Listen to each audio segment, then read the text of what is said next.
What was it like for you hearing that you'd had a heart attack? I remember it felt really scary and surreal, as if it was happening to someone else. I didn't think it was happening to me because I'd always been healthy. So I just thought, this isn't happening to me.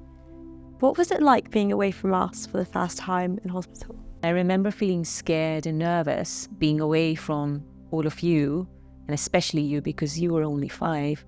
At the same time, thinking I was in the right place and being looked after by the people who could help me. What were your biggest fears? My biggest fears was not knowing and how it would turn out when I went home. How would I feel? Would I be healthy again? Would I be able to do all the things that I could do? Being able to be a good mom for you and Bhaveer. I think that was my biggest fear, not knowing what I would go back to. What was your biggest takeaway, or what would you like to pass on having gone through this? I think I live life for the day. I don't take things for granted as much as perhaps I used to. I relax a lot more in the sense that I don't get annoyed at the small things as much as I used to. And family and relations are the most important. That's my biggest takeaway. Spend as much time as you can on the things that matter. Do you recall the moment when we came to visit you in the hospital? Yes, I do actually. It was the following day after the heart attack, and I'd had a night in the hospital. So I was really excited to see you all.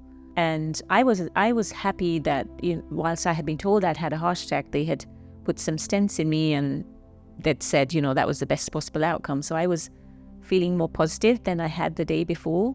When you came, I was so excited to see you because I think it was probably the first time that we'd stayed apart. And I remember looking at your face when you first saw me. I had tubes and things going around my arm, my hands, and the shock when you saw me and how scared you looked brought it home for me of what a tremendous and life-changing experience that I had gone through. I think it registered for me at that time how big this was and how it could have gone a different path altogether, how I may not have survived. I don't think until that time I'd allowed myself to think that it could have gone down a very different way. And I felt relief that I was alive, at the same time as happiness to be given that second chance to come back and, live in the family again, be your mom again.